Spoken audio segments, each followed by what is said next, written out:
So I was told to come to Karnak, and so far what I've found is that most of the stones, this limestone, has been done with hard labor, and the hieroglyphs are mostly a plaster layer on top of the stone. But there's a megalithic core.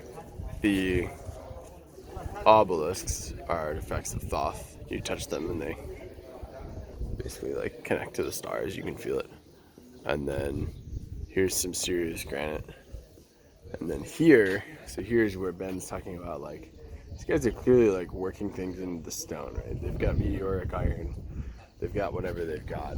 Oh, that was another thing. When I got here, I was like, what did they use? It was like meteoric iron. I was like, that makes sense. It's a giant desert. They were here thousands of years. Egypt is truly old, like even regular Egypt. So anyways, it's all cross-conflated. And you can see here, this is part of the megalithic core. And I mean, look at this one stone, right? There's a tube drill hole right here. And once you know what a tube drill is, as soon as you look at it, you go, oh, that's the thing. So when you do a tube drill and you break it off, it leaves this like chunky mess in there. And then this is like, as Ben pointed out, just like incredibly smooth. It like the crystals are totally perfectly seamed. And then this gap was worked out later. But so here, same effect exists in the granite where like the seams are just, they've welded together like somebody heated, someone had these giant blocks and heated them up. And this may just be the work of time. Like granite does tend to shed little bits. So, maybe once upon a time they were properly separated, but now when they say like you can't fit a seam of paper in there, it doesn't do it justice. They're truly, it's welded itself closed.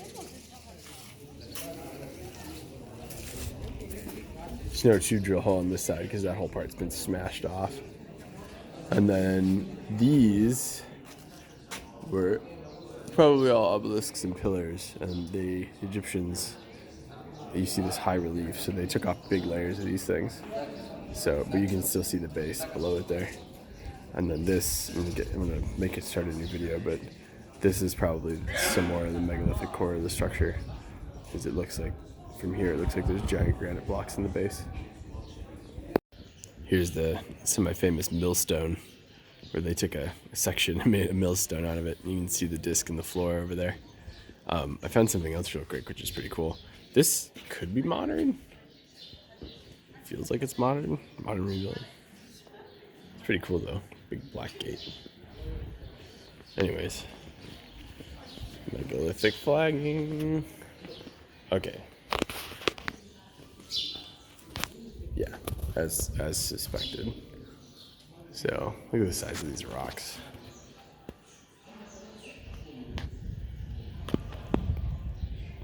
And they've fallen same style as the top of the king's chamber. These huge blocks spanning a tighter chamber. So I didn't know about this. I was wondering why I got told to come here, but now it makes sense. I'm gonna poke around and see what I find. So this is what I would call like the megalithic core of the structure, where like everybody points out a lot of these old structures have other things that were here before them that were built. There's just these like, this is all one chunk of stone. There's, just nonsensically big rocks in here. And then there's the giant obelisks outside. And then everything else is like impressive, but it's more sectional. Except for the statues. The Egyptians, there are granite statues here that certainly don't look inherited. They just look like old, like Ramses era Egyptian stuff. And so it's entirely possible this is all them. I was just led into two secret temples because the guys there are always kind of farming for tips. Although the one was just for the hell of it.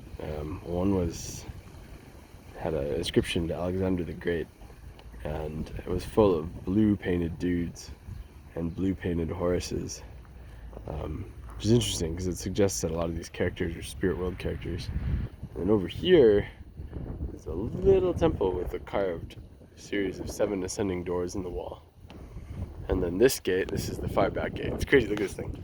There's giant lintel stones up there. Single stones.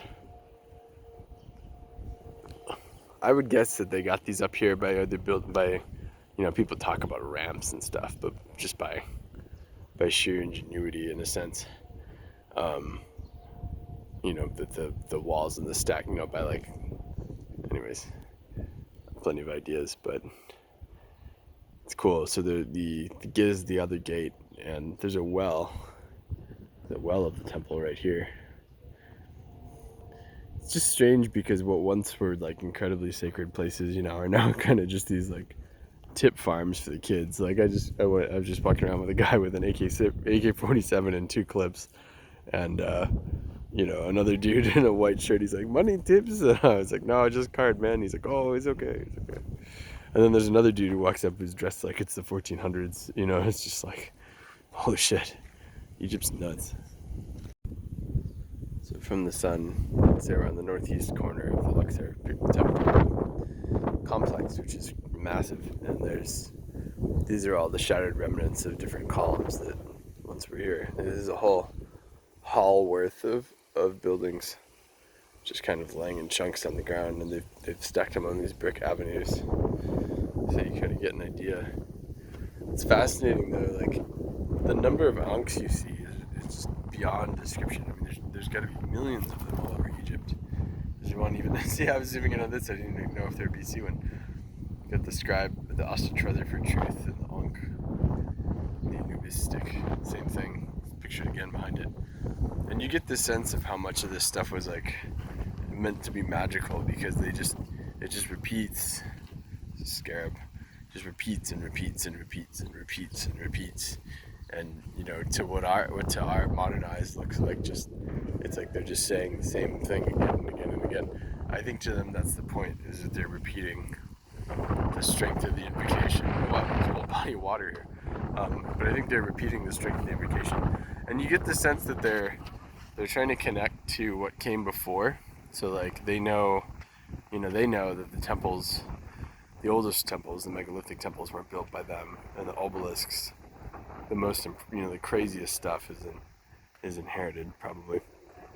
I'm not sure yet, but we'll know soon enough, probably the next 10 years.